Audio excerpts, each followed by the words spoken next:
Avicenna merupakan sosok yang sedang kamu lihat di layar pada saat ini. Dalam dunia Islam, ia biasa dipanggil dengan nama Ibnu Sina. Namun, di kalangan orang-orang Barat, ia dikenal dengan nama panggilan Avicenna.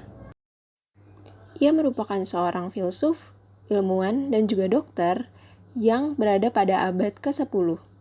Selain itu, ia juga dikenal sebagai seorang penulis yang sangat produktif. Dan sebagian besar karyanya adalah tentang filsafat dan pengobatan medis. Bagi kebanyakan orang, Ibnu Sina adalah bapak pengobatan modern. Selain itu, masih banyak lagi sebutan lain yang ditujukan kepadanya, terutama berkaitan dengan karya-karyanya di bidang kedokteran. Karyanya yang sangat terkenal adalah Kanun Vitolib atau The Canon of Medicine, yang merupakan rujukan di bidang kedokteran selama berabad-abad lamanya. Profesinya di bidang kedokteran dimulai sejak ia di umur 17 tahun. Kepopulerannya sebagai dokter bermula ketika ia berhasil menyembuhkan Nuh bin Mansur, yaitu salah seorang penguasa dinasti Samayah. Karena pada saat itu begitu banyak tabib dan ahli yang hidup pada masa itu dan tidak ada satupun yang berhasil menyembuhkan penyakit sang raja kecuali Ibnu Sina. Selain terkenal di bidang ilmu agama dan kedokteran, Ibnu Sina juga ahli di dalam bidang matematika, logika, fisika, geometri, astronomi, metafisika, bahkan hingga filosofi. Pada usianya yang ke-18 tahun, Ibnu Sina memperoleh predikat sebagai seorang fisikawan. Tidak hanya itu, ia juga mendalami masalah-masalah seperti fikih dan menafsirkan ayat-ayat Al-Quran. Ia banyak sekali menafsirkan ayat-ayat Al-Quran untuk mendukung pandangan-pandangan tentang filsafatnya. Ketika ia beranjak ke umur 22 tahun, ayah dari Ibnu Sina meninggal dunia. Setelah kematian ayahnya tersebut, ia mulai berkelana dan menyebarkan ilmu serta mencari ilmu yang baru. Rai dan Hamadan adalah nama sebuah kota di mana karyanya yang spektakuler bertajuk Kanun Fitib itu mulai ditulis.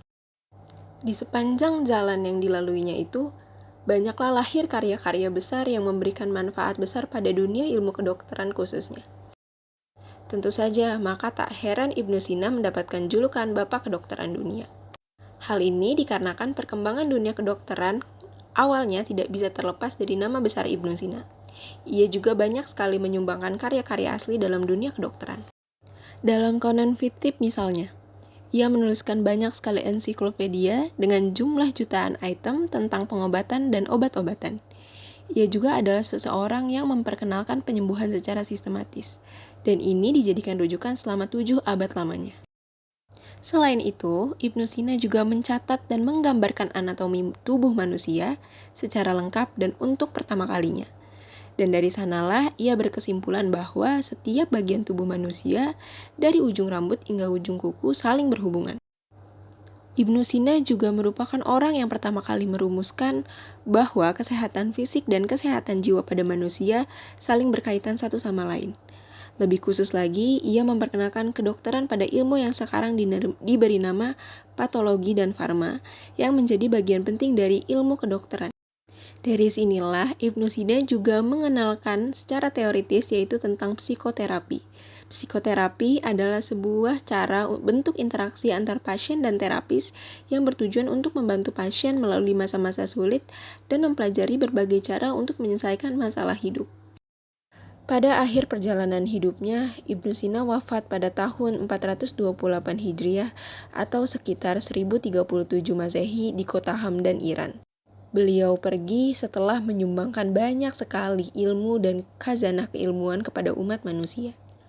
Hingga hari ini, hampir 11 abad sudah Ibnu Sina meninggalkan kita.